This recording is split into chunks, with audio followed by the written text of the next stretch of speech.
I was making a lot of use of voice. If I can just show you, if I sing the pitch of the didgeridoo, so this is a B.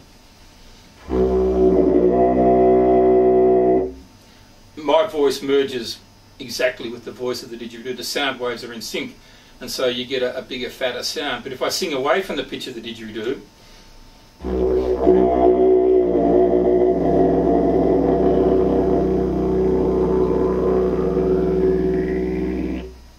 you start to get these amazing clashes, sonic clashes happening, and they can work sometimes really well.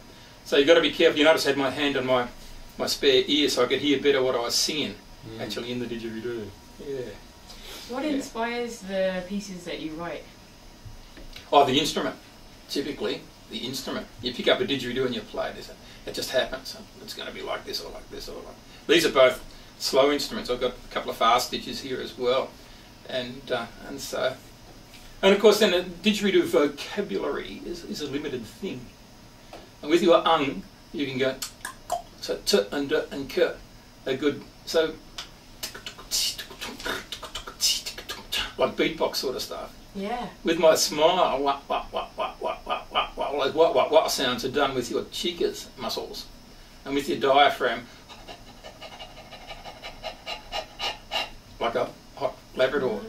So there's panting, so you get a lot of drive from your diaphragm in that way. And then your vocals, of course, have to sit with the pitch of the instrument, otherwise they clash in a bad way. So there is a limited vocab of things you can do in the instrument. But when you pick it up and play it, you know it's going to be fast or slow or quiet or loud or dark or bright or whatever. So that's why I make so many. I've just sold number 305. Wow. Oh, wow. It's incredible. I've just got a new batch of logs in from Arnhem Land. So I'll be making more this week once the rain stops. And you've got this really cool, what do you call it, slingshot? It looks like, yeah, it's a wishbone or a slingshot. It's awesome. It looks really mischievous, this big didgeridoo with two mouthpieces. Calm down. We can play it together. No, it doesn't work like that. Oh. It doesn't work like that. Yeah. What I've got here is a forked tree. So you've got the main trunk about 3 feet long and then two skinny branches coming up. So if you hold it up, it looks like the letter Y. Or as Emma was just saying, if I put a pair of knickers across it and pull them tight, I could have it as a slingshot, which we used to call a Shanghai when we were kids. Shanghai, yeah. Or a ging. And I don't know, actually, I really don't know where the word ging comes from, but I was working with some older people. That's a conundrum, so people who are older than me, this morning, and one of them said, yeah, it's a ging. I know what this ging thing is.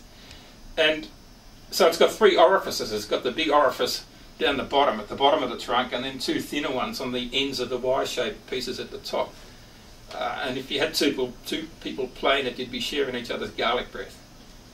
Or, in my case, red wine breath or whiskey breath, you know.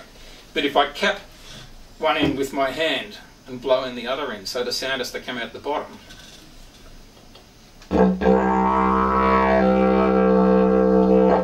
Gives me that note. And if I take my hand off, gives me that note. If I put my hand back on again, gives me that note. And if I take my hand off again, and if I put my hand back on again,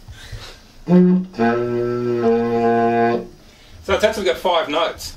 Wow. And it's got it's a real fluke that it's got an E to E octave.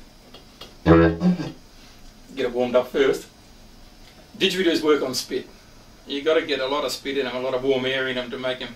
I had a function up here at Gembrook at the Gilwell Scout Camp some years ago, middle of the night around a campfire. It was freezing. And I did the silly thing, I took my biggest didgeridoo and it physically wouldn't start. The air inside it was so cold, it was frozen. And the air inside it wouldn't move. I had to put it near the fire and do a lot of hoofing in it to get the air warm before it would play. So what was I saying? E to E octave. And it's got a sort of F sharp and a sort of C sharp.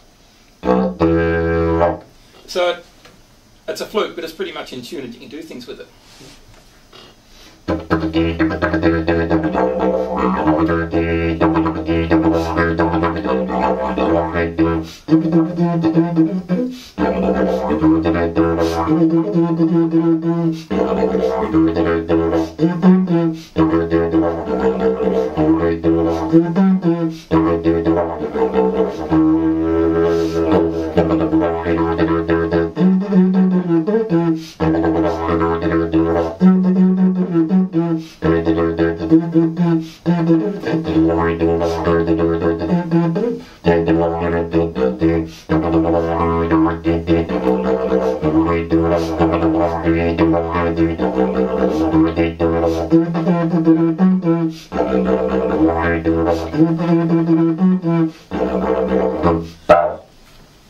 It's a lot of fun. That's awesome. That's the party. Totally untraditional. An Aboriginal person wouldn't be bothered with something like too awkward to carry. Yeah. And I should say at this point that when I play didgeridoo, I like to recognise the culture and the history and the background and the good times of our Aboriginal brothers and sisters who've brought this instrument to us. And when we run our festival in February at Templestowe, the Didge Festival, we've actually got permission from Mr. Didge himself, Jalu Gurawiwi from up at Nullarbor there, to run the festival. And it's an important thing, if you go to play didgeridoo, it's important just to make that recognition, you know, of the people. It's very special to them. I don't try and play in an Aboriginal style. I'm playing whitefella didge. To play an Aboriginal style, I'd really want to go and live with the people and learn the language and learn the song lines and learn the dances and that sort of thing. I'd need another life. So when I come around again, I might come back as an Aboriginal and do all that. Yeah, how cool. Yeah, that's the party didge. Yeah. That is the party, dude. That's festival. Yeah. Did you want to play another song, or was that the third So song? we can. Oh, if you got time, Yeah, do it. I'll get the D. I'll get a beautiful D didge over it. It's made out of stringy bark from up. If you go to a little place called Cairns, and you go left to a little place called Laura, up past the Chillago Caves, up past the Undara lava tubes and all of that, then you go another 100 k's west. That's where this stick came from. Cool. And the Hills Hoist live sessions on 3 in the hour brought to you by our wonderful sponsors, Councillor Matt Dunn of the Shire Yarra Rangers, Councillor Graham Legg of Cardinia Shire, the Emerald Community Fund and the Community Broadcasting Foundation. I'm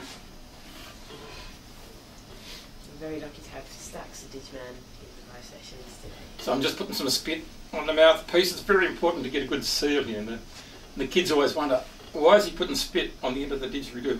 In that second, while I'm doing that, I'm thinking to myself, which didge have I got? What am I going to play? And how does it start? So I'm thinking, very important when you walk out on stage.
Bit of fast music just to finish off with. Thanks so much, Stax. That's My brilliant. pleasure. It's great being here. Yeah.